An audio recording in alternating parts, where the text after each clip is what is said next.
அருட்பெருஞ்சோதி அருட்பெருஞ்சோதி தனிப்பெரும் கருணை அருட்பெருஞ்சோதி எல்லா உயிர்களும் இன்புற்று வாழ்க கொல்லா நெறியே குவலயமெல்லாம் ஓங்குக. திருவருட்பிரகாச வல்லப்பெருமான் உலகிற்கு உயர்த்தளித்த சுத்த சன்மார்க்க நெறியினை தமது சொற்பொழிவுகளின் மூலமாகவும் நூல்கள் வடிவிலும் ஆக்கி தந்தவர்தான் திண்டுக்கல்லிலே வாழ்ந்த சுவாமி சரவணானந்தா அவர்கள் தயா விளக்க மாலை என்ற ஒரு பதிகத்திற்கு சொற்பொழிவாக உரையினை ஆற்றியுள்ளார்கள். இன்றைய நாளிலே தயவு வாழ்வு 69வது பாடலுக்கு அவர்கள் 8/8/1982 நாளிலே ஆற்றிய சொற்பொழிவில் உரை விளக்கம் அன்பர்களின் தகவலுக்கு ஒலி வடிவிலே தரப்படுகின்றது. இன்று 69வது பாடலுக்கு பொருள் விளக்கம் காண்போம். பாடல்: சிரத்தினில் உனது சேவடி மலரை சிறப்புற அணிவதோடெனது கரத்தினிற்கனக கங்கணம் ஒன்றும் கட்டினை கடிமணக்குறியாய் மரத்தினிற் சிறந்த கற்பகத் தருவாய் வரமெலாம் தரவரும் தேவே உரத்தினிற் சூட ஒருதயா மாலை உனக்கிசைத்தேன் இதைத்தறியே மரத்தினிற் சிறந்த கற்பகத் தருவாய் வரமெலாம் தரவரும் தேவே உரத்தினிற் சூட ஒருதயா மாலை உனக்கிசைத்தேன் இதைத்தறியே. சென்ற வர பாடல் சிரத்திதுவும் ஏற்றருளே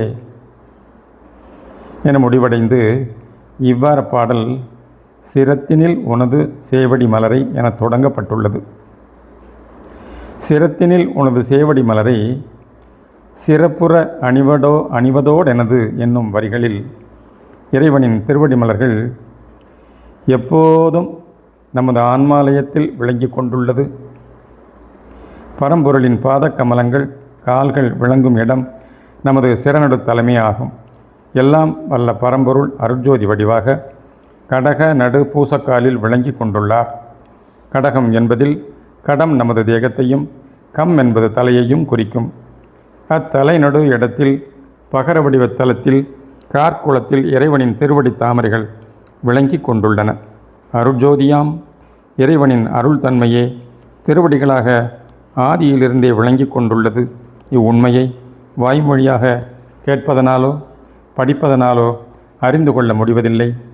இறைவனின் அருளாலேயே உள்ளத்து உணர்வில் உணர்த்தப்பட வேண்டும். அவ்வாறு உள்ளுணர்வினால் உணர்ந்து கொள்ளுவது என்பது மிகச் சுலபமான ஒன்றல்ல. காரணம், நாம் தேகப்பற்றுடன் தேக நிலையில் இருந்து கொண்டு கடவுள் உண்மையை அறிய முற்படுகிறோம். தேக நிலையில் தேகப்பற்றுடன் இருக்கும்போது மாயை என்னும் திரையால் மறைப்பால் கடவுள் உண்மை மறைபட்டு உள்ளது. மாயை என்பதும் மூவிதங்களில் செயல்படுகிறது. ஒரு ஆன்மாவிற்கு ஆணவமலம் இயற்கையாக அமைந்துள்ள ஒன்றாகும். மாயாமலம் இயற்கையில் செயற்கையாய் தோன்றி மறைவதாகும். கண்மமலம் என்பது செயற்கையான மலமாகவும் சொல்லப்படும். இம்மூன்று மலங்களில் மாயாமலம் என்பதே மாயை, மகாமாயை, திரோதாயி என 3 பிரிவுகளாக செயல்படுகிறது. மாயை என்பது புறவடிவ தோற்றம் விலக்கப்பட்டாலும் அவற்றினிடத்து வைத்த பெரும் மோக உணர்வேயாகும்.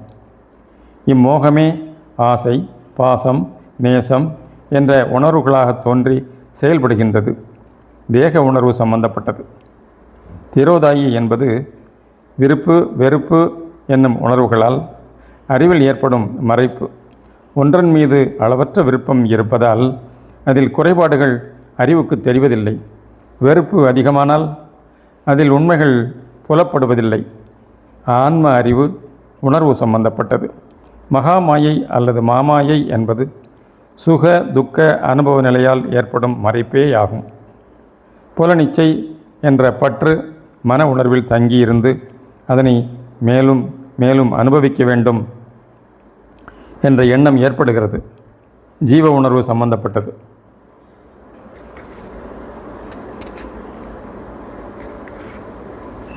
ஆகவே மாயை திரோதாயி, மகாமாயை என்ற மூன்றும் மாயா மலத்தின் உட்கூறுகளாகும். இம்மாயா மலத்தின் ஆற்றலும் செயலும் அளவற்ற ஒன்றாகும். இதனை இறைவனின் அருள் ஒன்றினாலேயே விலக்கிக் கொள்ள முடியும். இக்கருத்தை திருவடி புகழ்ச்சியினால் நன்கு அறிந்து உணரலாம். மன்னு வினை ஒப்பு மல பரிபாகம் வாய்க்க மாமாயையை பிடிக்கும் பதம்.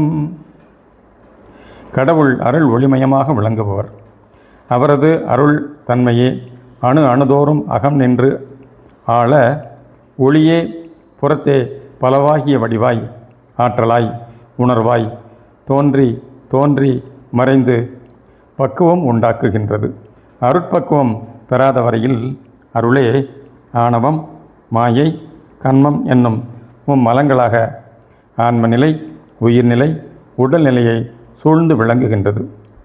கன்மதேக வாழ்வில் புலன் இச்சையை தவிர்த்து விருப்பு வெறுப்பு நீங்கி தயவோடு வாழ்தல் இருவினை ஒப்பு எனப்படும். இப்பண்பு வரப்பெற்றால் மும்மலம் என்னும் திரைகள் மறைப்புகள் நீங்க பக்குவம் ஏற்படுகின்றது. இதனை மலபரிபாகம் என்பர். இப்பக்குவம் உண்டான போதுதான் இறைவனின் அருள் உண்மை விளக்கம் வெளிப்பட்டு நம் உள்ளத்து உணர்வில் பதிகின்றது. இதனை சத்தினிபாதம் என்பர். உள்ளத்து உயிர் உணர்வில் அருள் உணர்வு தீண்டப் பெறுவதே மாயையை மிதிப்பதாக கூறப்படுகிறது. ஆண்டவரின் அருட்பதம் ஆன்மாவின் அகத்தே விளங்கி கொண்டு இருந்தாலும் அதனை உணரக்கூடிய ஆற்றல் அருள் உணர்வுக்குத்தான் உண்டு. அகநிலையில் அருள் ஆற்றலால் அறிந்துணரக்கூடிய ஒன்றை புற உலகில் மக்கள் பலவேறு வழிமுறைகளில் வெளிப்படுத்துகின்றனர். வைணவர்கள் கோவிலில் சடகோபம் வைப்பர். அதில் இரு பாதங்களின் உருவ அமைப்பு இருக்கும். இதனை தலையில் வைத்து எடுப்பர். இதன் பொருள் இறைவனின் திருவடிகள் நமது தலையிடத்தே பதிந்துள்ளது என்பதை உணர்த்துவதாகும். இது வெறும் புறச்செயலாக மட்டும் இருந்துவிட்டால் போதாது. இறைவனின் திருவடிகள் எப்போதும் நம் சென்னியில் விளங்குவதை உள்ளத்து உணர்வில் உணர்தல் வேண்டும். அவ்வாறு தீவிர உணர்வு உள்ளத்தே ஏற்படும் போது நமது உச்சித்தலை பகுதியில் பாதம் போன்று அமைப்புடன் மேடாக புடைப்பு ஏற்படுவதையும் அறியலாம். சிறு குழந்தைகளுக்கு உச்சித்தலை பகுதி மிக இலேசாக இருக்கும். பின் குழந்தை வளர வளர அப்பகுதி கெட்டியாக மாறும். பின் அருள் நிலையில் அருள் உணர்வுடன் இருக்கும்போது அதே இடம் மேடாக இருப்பதை உணரலாம். இறைவனின் திருவடி தாமரைகள் நமது தலையுள் நடுவிடத்தே பகர வடிவ குளம் போன்ற இடத்தே விளங்குவதை குறிக்கும் வகையில் வைஷ்ணவர்கள் புறத்தே குளம் என்னும் நெற்றியில் திருநாமம் இட்டுக்கொள்வர். இத்திருநாமத்தின் இருபுறமும் வெண்மை நிறத்தையும் நடுவில் சிவப்பு வண்ணத்தையும் பெற்றிருக்கும். அவ்விரு வெண்மை நிறக்கோடுகளும் சூரியன் சந்திரனை குறிக்கும். நடுவில் உள்ள சிவப்பு வண்ணம் அக்னியை குறிக்கும்.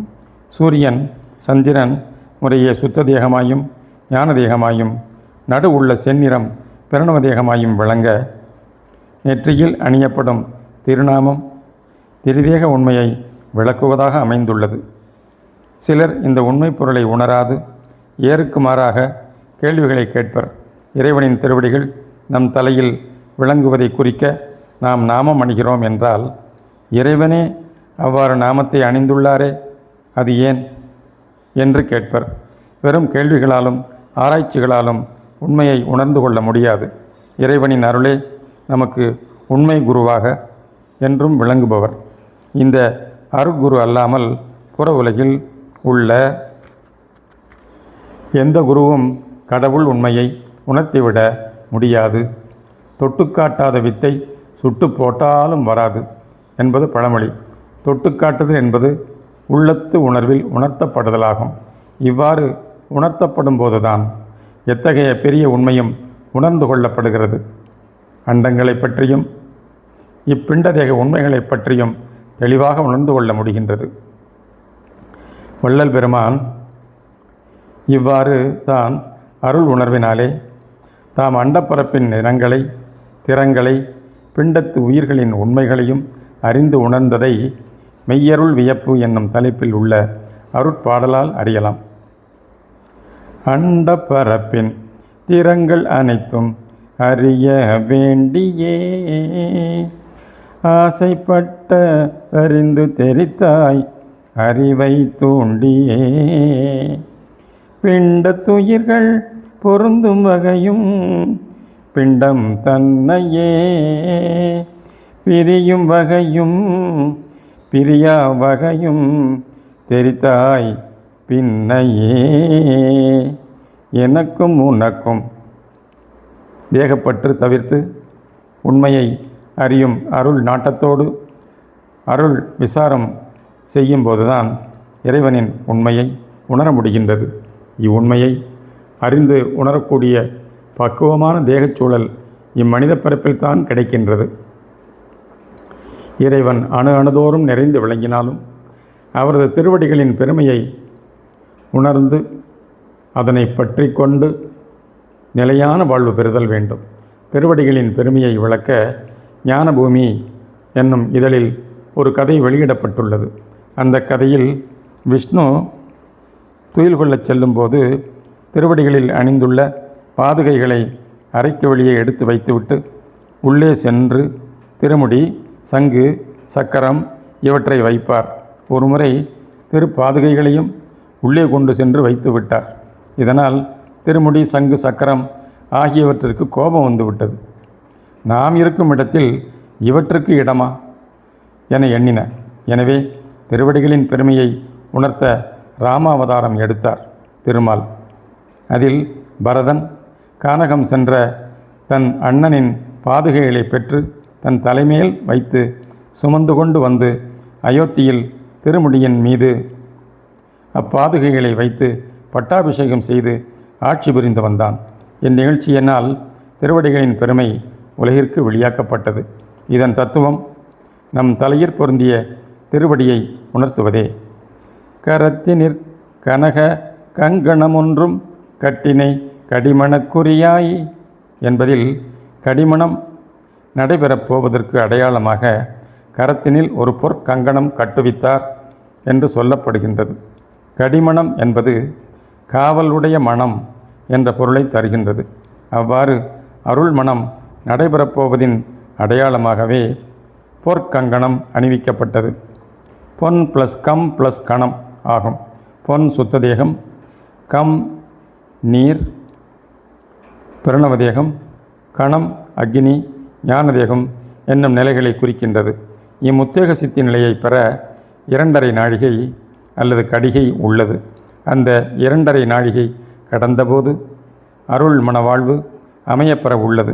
2½ என குறித்தது உடல்நிலை ஒன்றும் உயிர்நிலை ஒன்றும் கடந்து ஆன்ம நிலையில் நாம் பாதி இறைவன் பாதியாக உள்ள நிலையாகும். இந்த ஒப்பற்ற அருள் மனம் பெற்றுக்கொண்டவர் வள்ளல் பெருமான் ஒருவரே. இதற்கு முன் எத்தனையோ ஆன்ம தலைவியர் தோன்றியும் முயன்றும் இந்த அருள் மனவாழ்வு பெற்று வாழும் தன்மை பெறாமல் போயினர். காரணம், அவர்கள் புறத்தே இருந்து அகம் நோக்கி சென்றனர். இக்கருத்தை ஐயமுற்றார் எல்லாரும் புறத்திருக்க நான் போய் அம்பலத்தே திருநடங்கண்டகங் கழிக்கும்போது மையகத்தே பொருந்தாத வள்ளல் அருகணந்தன்னை மையகத்தே பொருந்தாத வள்ளல் அருகணைந்தென் மடிபிடித்தார் நானும் அவர் அடிபிடித்து கொண்டேன். மெய்யகத்தே நம்மை வைத்து விழித்திருக்கின்றாய் நீ, மெய்யகத்தே நம்மை வைத்து விழித்திருக்கின்றாய் நீ, விளங்குக சன்மார்க்க நிலை விளக்குக என்றெனது கையகத்தே ஒரு பசும்பொற் கங்கணமும் புனைந்தார். மெய்யகத்தே நம்மை வைத்து விழித்திருக்கின்றாய் நீ, விளங்குக சன்மார்க்க நிலை விளக்குக என்றனது கையகத்தே ஒரு பசும்பொற் கங்கணமும் புனைந்தார். கருணையினில் தாயனையார் கண்டாய் என் தோழி என்ற அனுபவமாலை பாடலினால் அறியலாம். மரத்தினிற் சிறந்த கற்பகத் தருவாய் வரமெல்லாம் தரவரும் தேவே என்று இறைவன் போற்றப்படுகின்றார். கற்பக மரமானது அதனடியில் இருந்து கொண்டு வேண்டுவோர் வேண்டியதையெல்லாம் வழங்கக்கூடிய தன்மை உடையது. ஆனால் பரம்பொருளோ கற்பக மரத்தினிலும் சிறந்த தருவாய் விளங்குபவர். அவர் நாம் வேண்டி எனவற்றையும் வேண்டாதனவற்றையும் வழங்கி வாழ்விப்பவர் ஆவார். நன்மரம் என்று ஔவையார் கூறியது எது? கவையாகி எனத் தொடங்கும் பாடலில் நீட்டோலை எனவும் குறிப்பறிய மாட்டாதவன் என்றும் கூறியது எது? கவையாகி கொம்பாகி காட்டகத்தே நிற்கும் அவையல்ல நரம் நல்ல மரங்கள் சபை நடுவே நீட்டோலை வாசியா நின்றான் குறிப்பறிய மாட்டாதவன் நன்மரம். கவையாகி கொம்பாகி காட்டகத்தே நிற்கும் அவையல்ல நல்ல மரங்கள் சபை நடுவே நீட்டோலை வாசியா நின்றான் குறிப்பறிய மாட்டாதவன் நன்மரம். நமது முதுகெலும்பு தொடரானது நீண்டு ஓங்கார மூளைப்பகுதி வரை செல்கிறது. இதுவே நீட்டோலையாகும். சபை நடுவே நீட்டோலை வாசியாது நின்றவன் என்று சொல்லியது இம்முதுகெலும்பு தொடரே நமது வாசி என்ற மூச்சுக்காற்று செல்லக்கூடியது. அதனை வாசி வழி சிவானுபவ ஆன்ம நிலையில் பொருந்தி நின்று உண்மையை மாடு ஆதவன் மாட்டாதவன், மாடு ப்ளஸ் ஆதவன் = மாட்டாதவன், அருட்ஜோதி சிவமே என அறிய வேண்டும். கற்பகம் என்னும் நன்மரம் இவனே என்று விவரிக்கப்படுகிறது. சபை என்றது ஆன்ம சபையாகும். ஆன்மா ஓங்கார வண்ணமானது. இவ்வான்மாவின் இடத்தே இறைவன் அருட்ஜோதி வடிவாகவும் அருட்சக்தியாகவும் விளங்கி கொண்டுள்ளார். ஓங்காரத்தின் உட்பொருள் அருள். அருள் சக்தியாக ஓங்கார ஆன்மாவில் விளங்கும் தன்மையை விஷ்ணுவின் அம்சமாக சொல்லப்படும் அருட்பிரணவமே ஓங்கார ஒளி வண்ணமாகவும் விளங்குகின்றார். ஒளிவண்ணம் திருமாலின் சக்கராயுதத்தையும் சக்கராயுதமாகவும் ஒளிவண்ணம் சங்கு ஆகவும் சொல்லப்படும். தேகப்பற்று தவிர்த்து அருளறிவால் கடவுள் உண்மையை அறிந்துணர்ந்து அதனையே சார்ந்து நிற்கும்போது ஒளி நிலையே சுத்த தேகமாகவும் ஒலி நிலையே ஞான தேகமாகவும் நடுவில் உள்ள திருமாலே பிரணவதேக நிலையிலிருந்து வாழ வைப்பவராக விளங்குகின்றார். நாம் தேகப்பற்று தவிர்த்து மாயைகளை வென்று அருள் மயமாகி நிற்கும் தருணம் ஆண் வடிவாகின்றோம். இதனை தாழ்குழல் நீ ஆண்மகன் போல் நாணமச்சம் விடுத்தே சபைக்கேறுகின்றாய் என்றுரைக்கின்றாய் தோழி. வாழ்வகையின் கணவர் தமை புறத்தணைந்தால் ஒருத்தி மாலெனும் பேருடையாளோர் வளையாழிப்படையாள் ஆழ்கடலில் துயிர்கின்றாள் மாமணி மண்டபத்தே ஆழ்கின்றாள். ஆண் மகனாயறிந்திலையோ அவரை கேழ்வகையில் அகம்புணர்ந்தேன் அவர் கருணை அமுதம் கிடைத்தது நான் ஆண்மகனாகி நின்றததிசயமோ என்ற அனுபவமாலை பாடலினால் அறிந்துணரலாம். பரம்பொருள் அருளும் ஜோதியுமாக விளங்குபவர். நீரும் நெருப்பும் இணைந்திருக்குமா என்பர். ஆனால் அது உண்மை.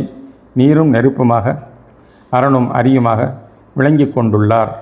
இந்த உண்மையை சிற்பிகள் சிலைகளில் ஆண் வடிவம் பாதியாக பெண் வடிவம் பாதியாக இணைத்து அம்மை அப்பன் ஆகவும் சங்கர நாராயணராகவும் காட்டியுள்ளனர். நம்மில் ஆன்மா ஆண்கூறு புற உடல் பெண்கூறாக விளங்குகின்றது.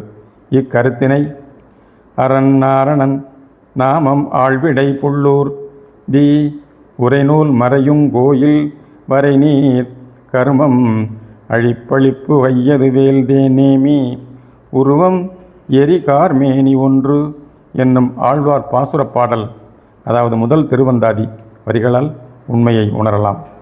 உரத்தினிற் சூட உருதயாமாலை உனக்கிசைத்தேனிதை தரியே.